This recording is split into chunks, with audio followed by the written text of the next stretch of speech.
I would like to give the floor first to Juan Jose Vides, which is the Customs Director of Honduras, so he could tell us about the situation in Honduras in regards to free trade zones.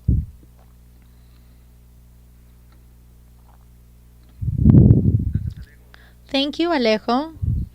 Good afternoon, everyone. Senator Robert, thank you very much for your invitation. Chair of the Parliament, thank you very much for the invitation. I would like to open with a question, specifically when we talk about free zones. Can somebody tell me how many free zones there are in the world? Raise your hand if you know the answer. Well, raise your hand if you know how many free zones or how many companies are in the free zones in your countries. It's a hard answer. It's very complex. Let's not think of free zones as something bad or evil. They're vehicles of investment to be able to promote exports. If we think of exports, it's the strongest element to increase the GDP in our countries. But what happens when we start to play a very perverse game and we erode the fiscal base and the fiscal incentives become perverse for tax collection? Or even further, when we see that organized crime is able to penetrate these organizations and they play against institutionality itself. I would like to tell you about the Customs Administration of Honduras. It's been created recently, and I think the CABTAG and the FMA, and for a very fast presentation.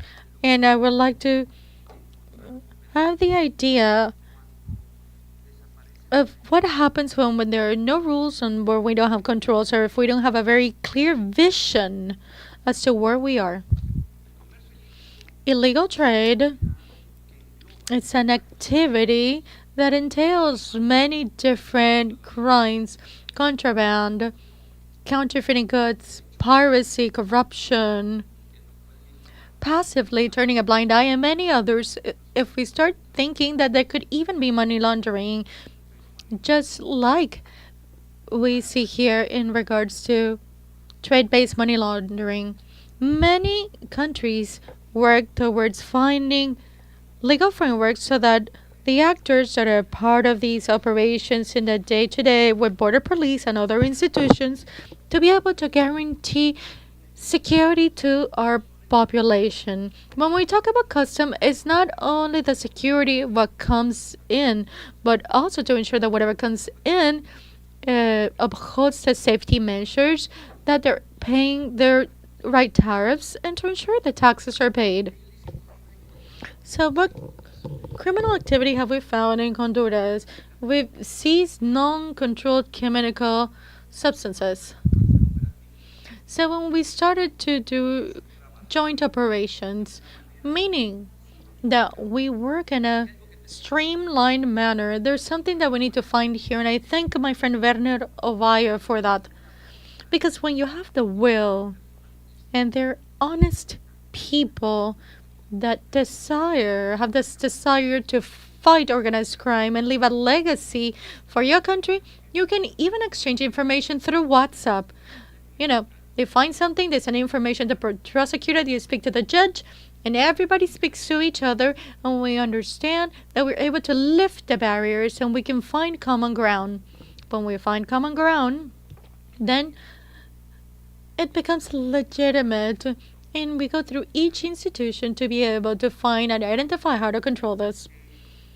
It turns out that Senator Bill Cassidy mentioned yesterday, when we find a difference in an invoice or in a bill of lading, the bill of lading says that the shipper is sending an invoice for $25,000, but somebody is invoicing $100,000. That's a red flag. But if it's only a red flag control for customs just to adjust an invoice without having curiosity to further investigate, we then lose control. So in this specific case, there is 244 tons of a non-controlled chemical substance that they're chemical precursors used for drugs. We carried an operation with the prosecutor's office to see all the transits that moved from Port Cortez to the free trade zone. We looked into the inventory and we told them, you brought in X much and we would like to know where this substance is. What happened to it? He had to justify where the goods were. How did it come into the country? We had no idea. And this is where we have this curiosity and doubt. What is happening with the companies that promote export? What is happening if we do not control chemical precursors? A different case, we saw counterfeiting documents specifically for commodities that are paid. There was a case that I read in a previous forum. We can see that 0.02 cents, but it was a merchandise that was invoiced for $1,000. And is this something that was really going to be exported or not?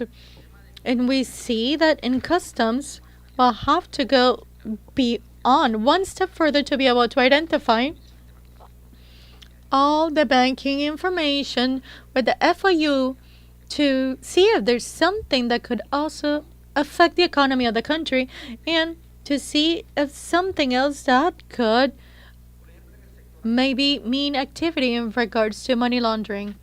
In the agriculture sector, when we say that we give grants to export shrimp and lobster, but it's impossible to count how many shrimp they're taking out of the sea and how much they're actually shipping out, and then they report losses. No, my container was stolen. No, this other thing was stolen. And they start reporting this, and we need to think as to how to stop this. And there are many providers and sellers and vendors in the street selling something that was supposed to be exported, but it's being sold in the domestic market that generates, a competition, an undue competition. And here we have to work with customs agents. What happens when there's a company that has an advantage, an undue advantage over another company that's paying all the taxes and all the tariffs? So if we look into history, many other companies that in all of our countries work have been working and operational for many years. We need to identify for how long they've been receiving fiscal benefits and whether the government should continue to provide benefits due to their exports. Imports without transformation. This is one of the biggest alerts in a free trade zone. So, when we talk about factories that would change anything, a good, to change it into something else, or should I just receive the good and stick a label on it? But what happens with the companies that are legitimately carrying out everything or paying for their taxes, that are abiding by the laws? And also, if you think about the ministries of economy, it's a right for us to support this type of benefits to those particular companies. 100% of domestic imports. So, what's going to happen with the capitalist idea of exporting? I will promote fiscal benefits where they will not pay income tax, they would not pay any tariffs or anything else, and they would not also pay for this. In other countries, we call it dumping, and sometimes they don't pay VAT. So when we have the economy of the country, specifically when we lose these controls, and we think that the brilliant minds behind organized crime or thinking as to how they're able to infiltrate these other organizations to be able to talk about this, because it's faster to sell 1,000 boxes of cigarettes than bring in cash. So these organizations use cash to ensure that they are able to avoid taxes. Financial behavior. Many times their financial statements do not match their documents, and when we start to talk and speak to the IRS, what are the taxes of this company that is exporting? And when I share this and I match it up with the information that I have as a customs authority, it doesn't match up. And then we need to see how to be able to follow up on this person and find a specific typology that could ensure that we are not only pertinent or relevant actors within the investigation. If we think that prosecutors think in criminal activities, but we work in a security arena, meaning that everyone should work specifically within their area of expertise. My experience, I've worked at the prosecutor's office and to understand how to typify specific activities to not lose cases in court. Well, I think that would be the topic of a different forum. So I'll ask you another question. How many of you know how many prosecution warehouses you have or holding houses you have within your countries? So I go back to my initial point. There is no way to be able to quantify this because sometimes we think that nothing is happening. In this specific case, without offending anybody, there was an internal transit of undeclared cigarettes from the Colon free zone, from one free zone to another free zone. We need to identify how we're able to improve this, which is part of this forum. We would have a meeting with the authorities, Customs Authority here in Panama, and we spoke about this with Werner, how to improve this. And we need to be creative. Alejo, it would be really good to think of another forum where we could have a think tank to find a methodology to fight against transnational illegal crime.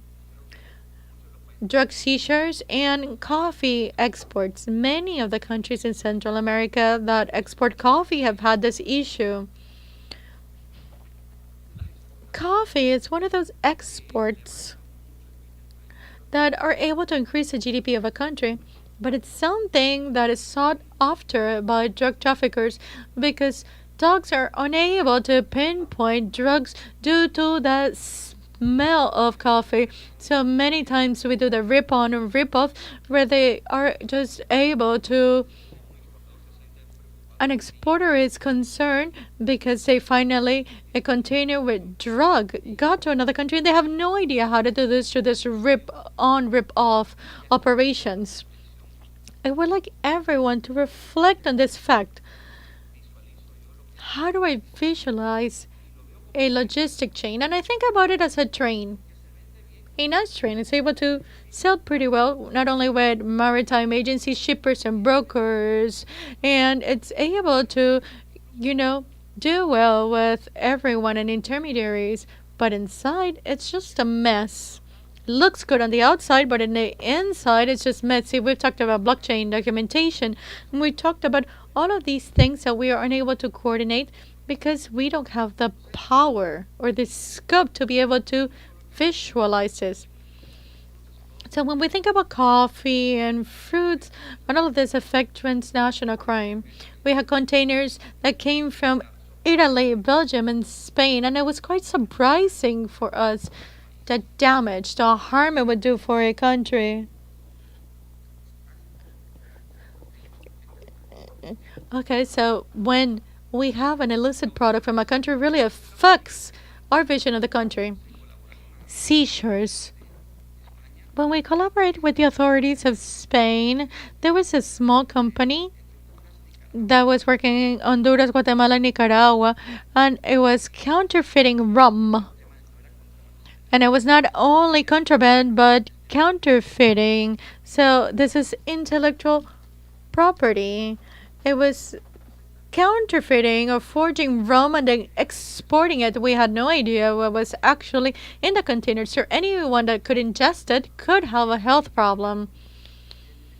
So we were able to identify that in an export of 225,000 of counterfeit drug in Spain, a criminal network that worked in Honduras but would trade and send this to Spain all through the free zones. Ladies and gentlemen, I would like to say that everyone here, in regards to security, we are here and we've been able to identify